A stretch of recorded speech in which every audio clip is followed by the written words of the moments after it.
8:35. José La Luz. Bueno, este acontecimiento histórico del restablecimiento de las relaciones entre Estados Unidos y Cuba tiene varios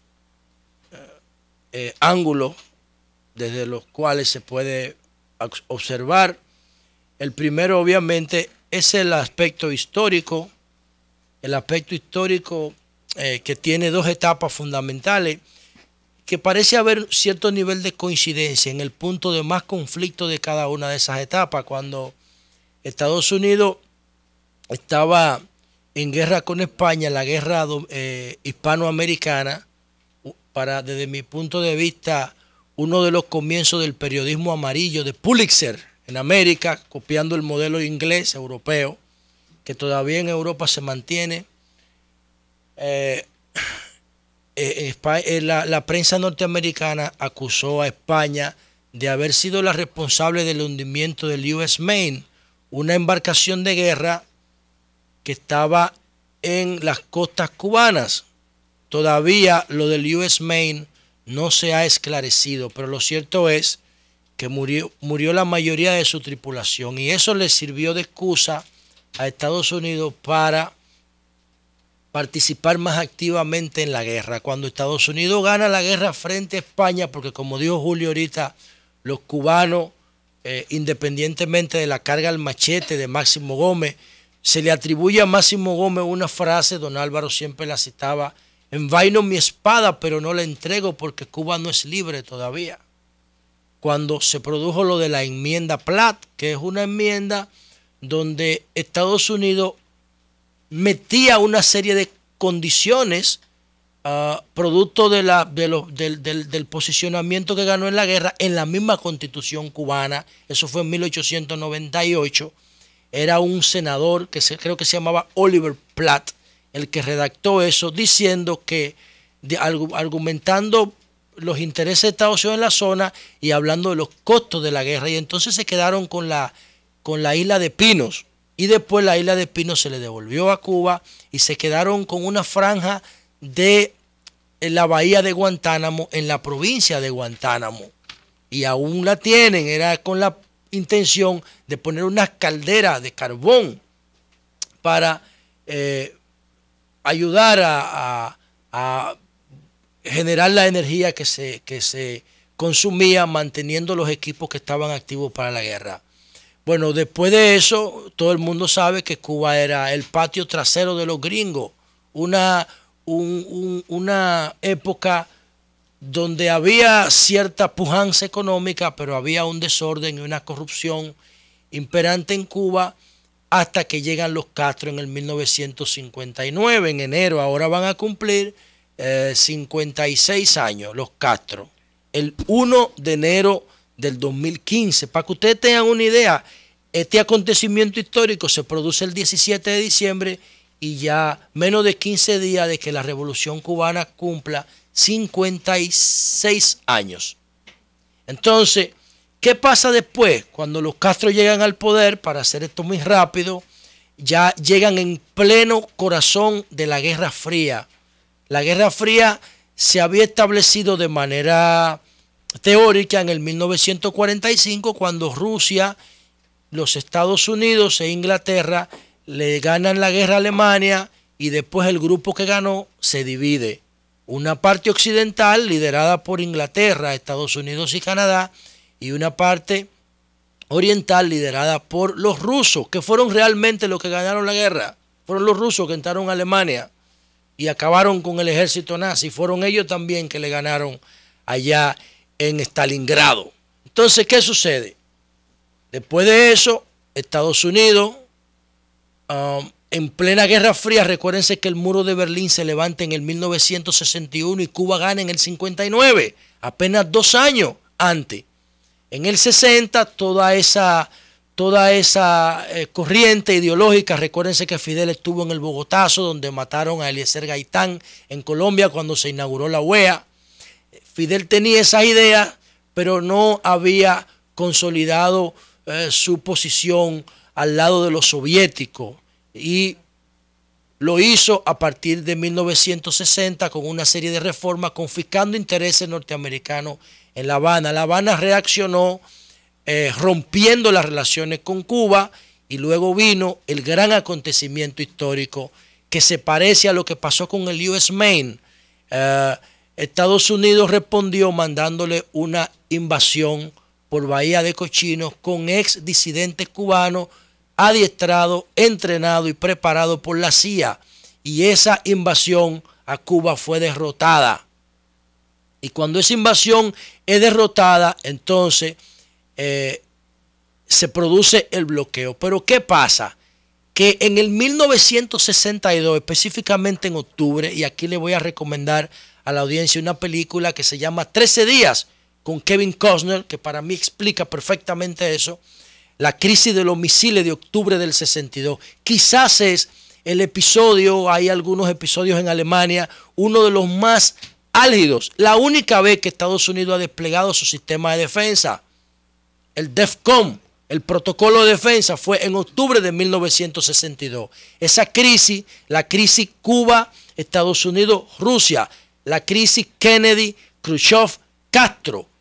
Esa crisis duró 13 días, por eso la película se llama así. Del 15 de octubre al 28 de octubre. Entonces, cuando los gringos se vieron derrotados en la invasión de Bahía de Cochinos, los norteamericanos planificaron otra operación que se llamó la Operación Mangosta. Esa Operación Mangosta buscaba el mismo efecto de lo que pasó con el US Maine. La idea era poner una embarcación en las costas cubanas, pero en el área de Guantánamo, donde ellos controlaban, y decir que los Castro la habían agredido. Iban a provocar una agresión para entonces justificar una invasión regular con la fuerza norteamericana en Cuba. La Unión Soviética descubre la Operación Mangosta y le plantea a Fidel Castro que instale misiles nucleares de alcance medio en la isla para que se proteja de Estados Unidos. Fidel le dice a Khrushchev que no lo quiere de manera secreta, que hagan un acuerdo de defensa. Y Khrushchev le responde que harán el acuerdo cuando los misiles ya estén instalados y en operación. Y en el proceso de instalación, un avión norteamericano descubre los misiles en proceso de instalación. Y ahí se produce la crisis de los misiles. ¿Qué hizo Khrushchev y qué hizo Kennedy? Negociaron por detrás de Fidel un acuerdo, lo mismo que hizo Estados Unidos con España en la guerra hispanoamericana, que negoció en una conferencia que se conoce como Conferencia de París, los alcances de la guerra de independencia. Entonces, Khrushchev negocia con Kennedy y los misiles se desactivan. Y ahí pasa la primera amenaza real de guerra mundial entre la Unión Soviética y Estados Unidos. ¿Cómo se expresó esa guerra fría aquí? Con el derrocamiento de Bush y los gobiernos títeres de Balaguer. ¿Cómo se expresó en Sudamérica? Con las FARC. Las FARC se convierten hoy en el último reducto de la Guerra Fría. De hecho, ayer anunciaron un cese al fuego sin límite de tiempo. Las FARC en Colombia, que es otra gran noticia. ¿Cómo se expresó la Guerra Fría en Centroamérica? Con la Escuela de las Américas, con la guerrilla de Guatemala, de El Salvador. Entonces, por eso hablamos de guerra mundial cuando hablamos de Guerra Fría, porque el mundo entero estaba en guerra. Entonces, después viene el colapso de la Unión Soviética en el 90 y Cuba entra en un periodo económico especial, pero gana Chávez en el 97. Y Chávez en el 97 se asocia con Cuba y viene Petrocaribe. Incluso Venezuela instala una refinería de petróleo en Cuba. Cuba es el país más beneficiado de Petrocaribe, sin lugar a duda. Y entonces cuando viene esta crisis del petróleo, entonces ahora viene Obama mirando que tiene un valor histórico el restablecimiento de las relaciones con Cuba y da el paso. Hace 18 meses estaban negociando en Canadá, una comisión enviada por Obama negociaba con los cubanos. El Papa ablandó la situación mediante cartas y comunicaciones. Y ayer Obama y Raúl Castro hablaron por 45 minutos antes de tomar la decisión del intercambio de presos. No es Alan Gross nada más. Alan Gross es un cuadro de la USAID que estaba instalando internet ilegal para generar subversión en Cuba. Pero no es Alan Gross que está preso nada más, ya lo soltaron ayer. Hay otro espía cubano que fue el que delató los 5 espías cubano en Estados Unidos, cuyo nombre no se ha revelado todavía. Son 2. Yo sé que y Estados Unidos liberó 3. Yo sé que este es el resultado de un proceso de negociación largo y en el que intervino mucha gente. Hay un dato importante, María Elena. Ajá. Cuando muere Mandela, hace un año, Mandela murió en diciembre del 2013, Obama y Castro se saludaron en los funerales. Ya las negociaciones tenían 6 meses, para que tú tengas una idea de él. Y a lo que iba por un líder dominicano, no estamos hablando de un líder del PLD, ni él con su nombre y apellido, sino un dirigente dominicano. En julio del 2010, el entonces presidente Leonel Fernández visitó a Obama. 10 días después fue a La Habana y hubo cables que decían, eso no fue confirmado oficialmente, que él llevó un mensaje de Obama a Fidel Castro. Puede ser. En ese sentido de apertura para la negociación. Recuérdate tú que cuando Leonel fue a la OEA a hablar del tema de la soberanía dominicana, Leonel dijo que Estados Unidos tenía que terminar la Guerra Fría con Cuba. Lo dijo eso hace como un mes. Ahora, mucha gente sabía eso, ¿eh? Y mucha gente sabía que esas negociaciones estaban... Leonel es uno de los tipos más informados del planeta. Que participó en la crisis de Celaya, que participó uniendo a Chávez con Uribe, o sea, que él tiene esas condiciones. Pero noten algo importantísimo, otro indicador. El New York Times publicó 4 editoriales en español reclamando el restablecimiento de las relaciones con Cuba. Lo hizo a propósito del ébola, el rol que jugó Cuba en la lucha contra el ébola, y lo hizo antes del ébola diciendo que eso era anacrónico, que eso no se justificaba, que no era racional, que no era económico, que no era político. Muchos de los argumentos que Obama utilizó ayer. Entonces, cuando yo escuchaba el debate sobre el aborto, yo decía, Dios mío, yo siento vergüenza de que en mi país se estén debatiendo cosas tan absurdas y tan viejas que han sido superadas por la humanidad.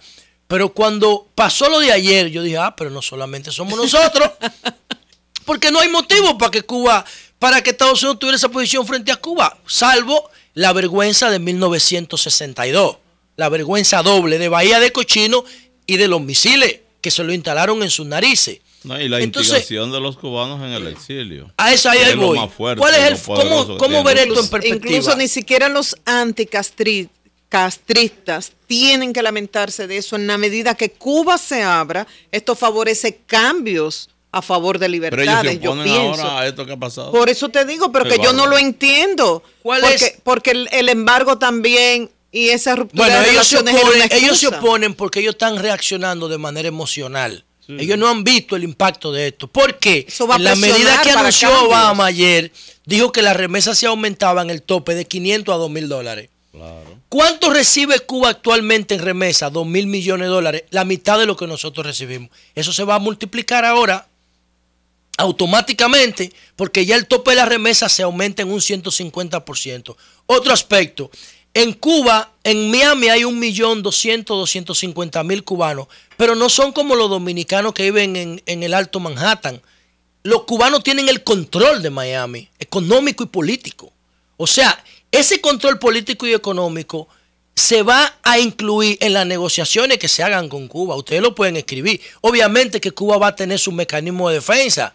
Uno piensa automáticamente en el modelo chino, porque Raúl Castro ha sido partidario de eso. Lo ha sugerido en varias ocasiones. Obviamente, recuerden ustedes que para China poder contener los vicios del capitalismo, cada mes fusila a un funcionario público por corrupción y por robo. Entonces, habría que ver cuáles son los mecanismos de defensa que Cuba va a tener para cuando ese capitalismo rampante gringo se mete en La Habana, no acabe con todos los logros de la revolución. Cuando se meta McDonald's, Coca-Cola, Santa Claus, LeBron James, Michael Jordan, Michael Jackson. Cuando todo eso se mete en Cuba, lo que Julio decía ahorita, ¿qué van a hacer los niños cubanos cuando se encuentren con un Xbox, con un iPad, pero con ya un ellos Nintendo? No quieren matar a Fidel, la CIA puede entrar. Bueno, pero... Y en el caso dominicano, ¿cómo impacta eso? Bueno, a mí lo primero que se me ocurre es el béisbol. Todas esas escuelas de todos esos equipos que están aquí, en Cuba el béisbol es una cultura igual que aquí. Tienen un torneo súper desarrollado igual que aquí. Y sus peloteros están más cotizados que los dominicanos quizás. Aunque son mucho menos ahora mismo. Pero eso va a entrar en un régimen de competencia, porque los equipos norteamericanos no van a aumentar, van a ser los mismos. Lo que va a aumentar es la presencia cubana en el béisbol norteamericano y el tema del turismo y el tema de zona franca.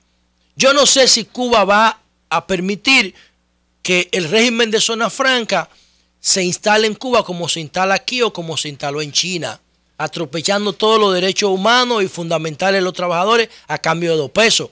Yo no sé si eso Cuba lo va a permitir.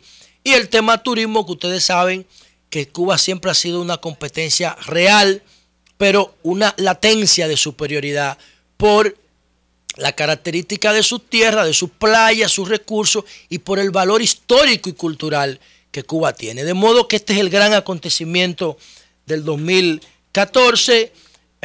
Vamos a ver qué pasa en el futuro y pienso que este tema seguirá impactando en todo el 2015. Señores, son las 8:51 minutos. Vamos a ver si podemos escuchar la primicia que dio don Pedro Cetsé en el día de ayer. Nosotros teníamos una serie de compromisos con personas que habían venido varias veces al programa, no habían podido participar, no queríamos que se quedaran en el día de ayer sin participar. Programa de muchas primicias, demasiado. Y manejamos ayer varias primicias y alguna gente nos ha reprochado que no le dimos el seguimiento necesario a esta información que se produjo en el día de ayer. Yo hago un mea culpa, Julio, por la cuota que a mí me corresponde. Pido excusas, no se justifica. Pero cuando ustedes nos ven en la pantalla con el celular, escribiendo, no crean que nos estamos distrayendo. Estamos trabajando con una información que se dio o que se va a dar. Y algo de eso ocurrió ayer.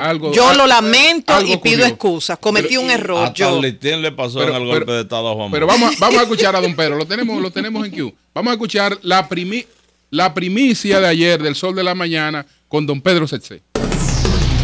Primicia del Sol de la Mañana. Por lo que está ocurriendo en ese preciso instante, en este momento se está anunciando el cambio dramático de la política del gobierno estadounidense hacia la dictadura cubana. Están ocurriendo 2 cosas. Primero, un intercambio de prisioneros. Cuba va a liberar al contratista Alan Gross, que había sido arrestado cuando llevaba equipo de comunicaciones a la comunidad judía en Cuba. Sí. Y 3 espías que están presos en Cuba serán entregados a cambio de la liberación de Alan Gross. Y en el correr de las próximas horas, el gobierno estadounidense va a anunciar formalmente el cambio que se dice va a ser el más dramático en décadas, planteando la reanudación oficial de relaciones con Cuba, la liberación de restricciones para los viajes a la isla y otra serie de medidas que en estos momentos están empezando a conocerse.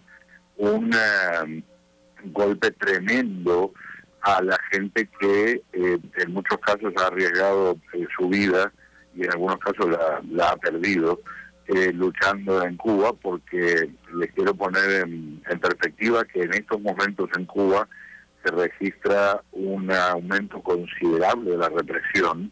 Han estado golpeando damas de blanco, han estado golpeando, arrestando integrantes del grupo llamado Unión Patriótica de Cuba.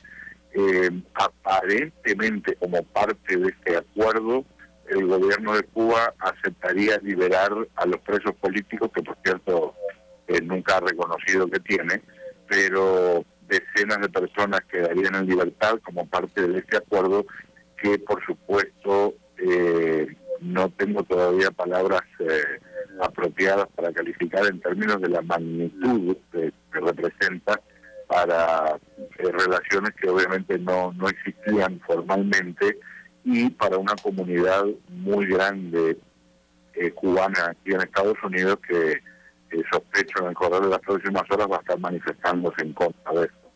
Don Pedro, sobre la situación de Pakistán.